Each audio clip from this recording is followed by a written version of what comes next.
Hai, Assalamualaikum warahmatullahi wabarakatuh. Salam sejahtera untuk kita semua. Kali ini kita pertemuan berikutnya terkait dengan elastisitas permintaan. Ya, jadi dalam mata kuliah mikroekonomi, ya mata kuliah mikroekonomi ini mata kuliah yang wajib yang harus diikuti oleh para mahasiswa Prodi Ekonomi Bangunan Fakultas Sosial Sains Universitas Pembangunan Pancabudi. Ya, jadi saya selalu memberikan materi elastisitas permintaan ini khususnya pertemuan kelima. Ya. Nah, yang yang akan kita bahas nanti terkait dengan elastisitas permintaan dan penawaran, ya, di mana oleh kita ketahui elastisitas permintaan eh, konsepnya bagaimana eh, besaran pengaruh perubahan harga terhadap perubahan jumlah barang yang diminta. Jadi dalam konsep ini ya, diketahui eh, kenaikan harga misalnya 5% ini akan merubah jumlah barang yang diminta berapa persen. Gitu. Gitu ya. Jadi kalau misalnya harga naik naik eh, 1%, kemudian yang jumlah yang diminta lebih dari 1%, maka terjadi elastisitas. Kemudian elastisitas penawaran, di mana konsepnya adalah besarnya pengaruh perubahan harga terhadap perubahan jumlah barang yang ditawarkan. Jadi makin tinggi perubahan harga, maka barang yang ditawarkan juga akan mengalami peningkatan karena kan eh, konsumen cenderung tidak menyukai kenaikan harga, ya. Maka penawarannya juga akan makin banyak, ya. Nah, konsep berikutnya adalah konsep inelastis. Ya, ya, inelastis ini diketahui konsepnya jika perubahan harga lebih besar, ya, dibandingkan dengan perubahan kuantitas barang, baik permintaan maupun penawaran. Ya, jadi inelastis. Nah, gitu.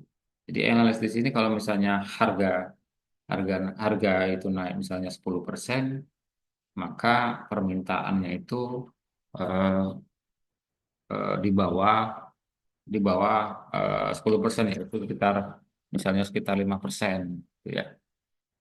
Kemudian elastis itu terjadi jika perubahan harga lebih kecil dibandingkan dengan perubahan kuantitas barang, baik permintaan maupun penawaran. Nah, jadi kalau misalnya elastis ini misalnya harga naik 10%, tapi barang yang diminta lebih besar dari 10%, ya. Tuh. Jadi harganya lebih kecil.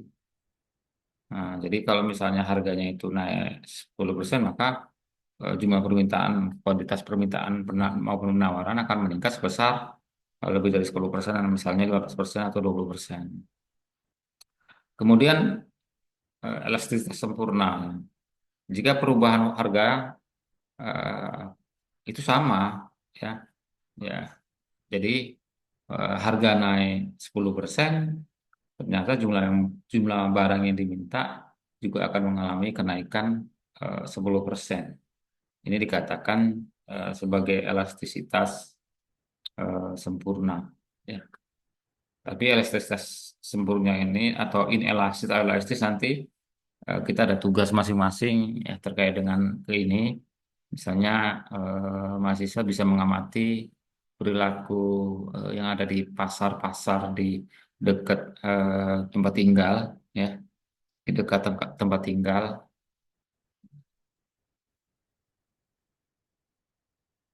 ya, di mana misalnya kita lihat misalnya kenaikan cabai atau ikan. Jadi hari ini kenaikan ikan berapa persen? Misalnya ada satu orang penjual, kita duduk di situ, kita amati hari ini kenaikan harga ikan naik misalnya 10%, ya. karena banyak ombak, ya eh, nelayan nggak bisa banyak yang nggak bisa turun ke laut, maka harga ikan akan naik 10%.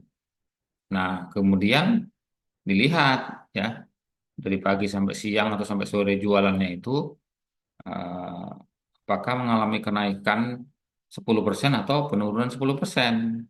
Hmm, ya. Jadi kalau misalnya kenaikan eh, kenaikan 10%, lebih dari 10%, ya, ya, kenaikannya lebih dari 10%, itu nanti dikatakan elastis.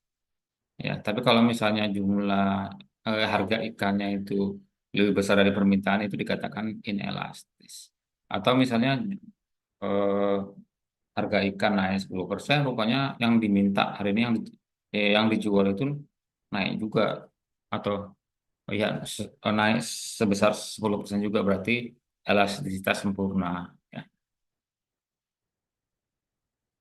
ya, ini gambar bagaimana kurva DD ya melandai, di mana permintaan dasar, ya suatu pergeseran kurva penawaran akan menimbulkan perubahan harga yang lebih sedikit.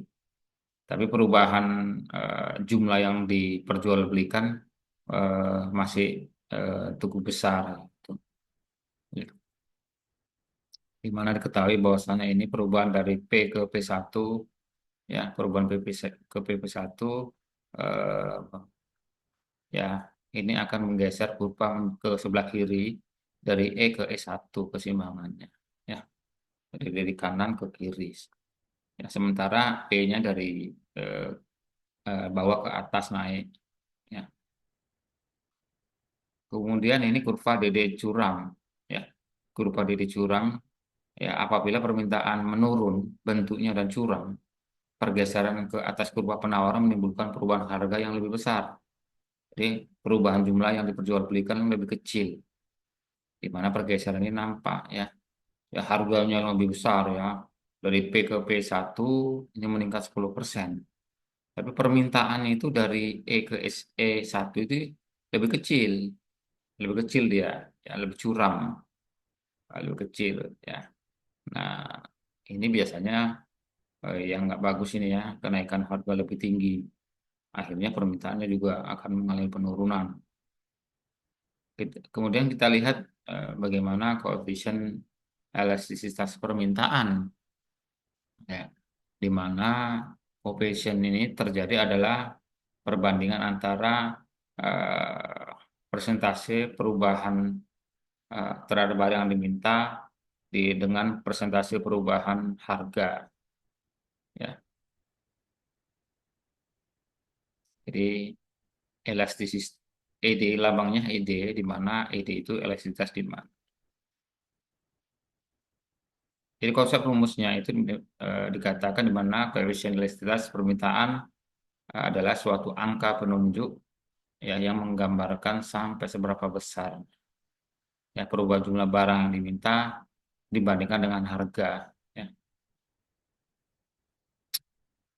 Ini contoh koefisien elastisitas permintaan. Misalkan harga perubahan dari P ke P1 dan jumlah barang yang diminta berubah dari Q menjadi Q1, maka rumusnya ED, elastisitas di mana ya Q, ya kuantiti 1 kurang Q per Q dibagi P, P per P1 per P dibagi dengan P. Ya. Q, Q itu kuantitas jumlah barang, sementara P-nya itu price ya atau harga, ya, di mana eh, konsep rumusnya adalah koefisien elastisitas permintaan adalah suatu angka penunjuk yang menggambarkan sampai seberapa besar perubahan jumlah barang yang diminta apabila dibandingkan dengan perubahan harga. Nah, ini ada koefisien elastisitas permintaan harga. Nah, koefisien elastisitas permintaan harga. Ini contoh kasus harga menurun. Ya. Misalkan besarnya koefisien elastisitas permintaan beras, ya, di mana harga beras itu 4.000 per kilo. Jumlah yang dibeli 10.000. Ya, jumlah yang dibeli 10.000. Kemudian harga turun 3.000 per kilo. Ya, harga turun. Jumlah beras yang dibeli naik menjadi 15.000 ya kilo kilo. Jadi koefisien elastisitas permintaan beras adalah, nah, ini dia, -2. -2 artinya elastis. Elastis ya. Yaitu perubahan harga lebih kecil dibandingkan dengan perubahan barang yang diminta. Ya, itu. Ya dari harga turun 1.000 tapi barang yang diminta naik 5.000. Berarti elastis ini bagus ya. Itu perubahan 1%, maka perubahan yang diminta 2%. Ya, ya, pengurangan harga 25% dan penambahan permintaan beras menjadi 50% dan seterusnya. Ya, ini contoh perhitungan, ya, perhitungannya -2 diperoleh dari 15.000 kurang 10.000.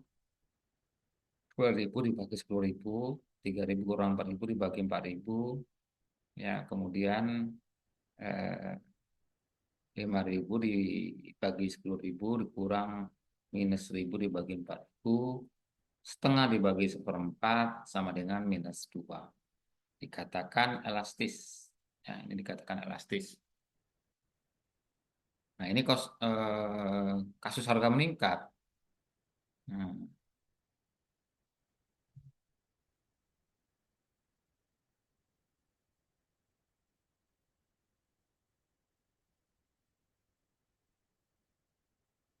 ini contoh dari elastisitas yang nanti akan jadi soal.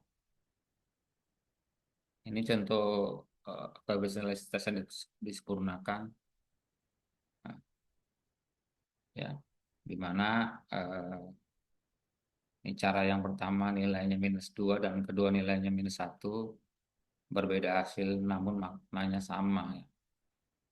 Maka perlu disempurnakan rumusnya dengan membuat titik tengah antara sebelum dan sesudah perubahan. Rumusnya, ya, ya, nanti coba dihitung juga apa.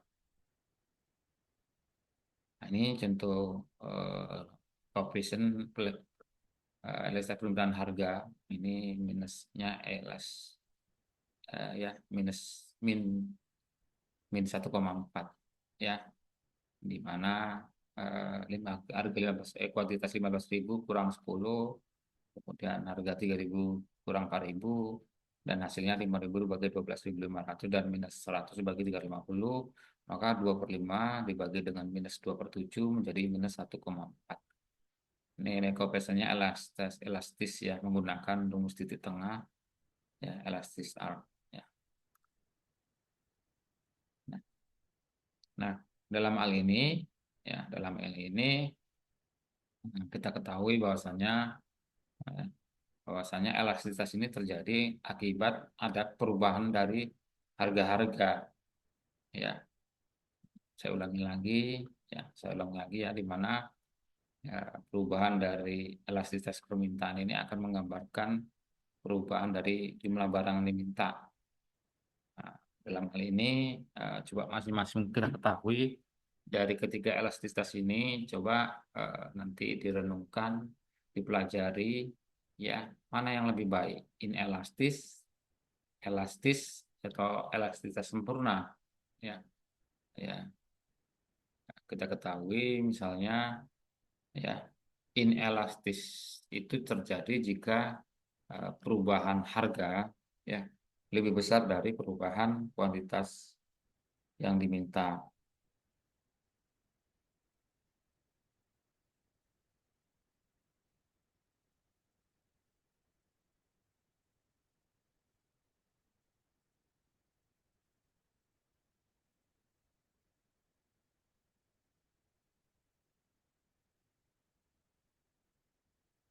Kemudian elastis, ya, elastis jika perubahan harga lebih kecil dibandingkan jumlah perubahan kuantitas, ini lebih baik sebenarnya.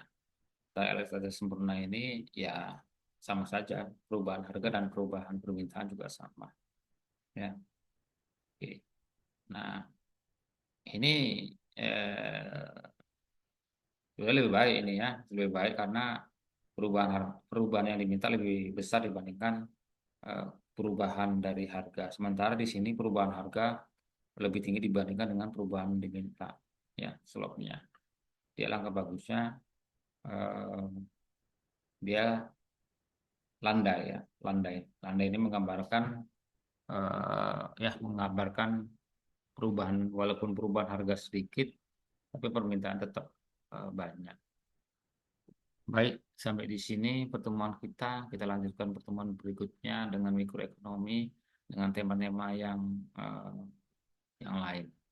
Saya sudahi. Wassalamualaikum warahmatullahi wabarakatuh. Salam sejahtera untuk kita semua.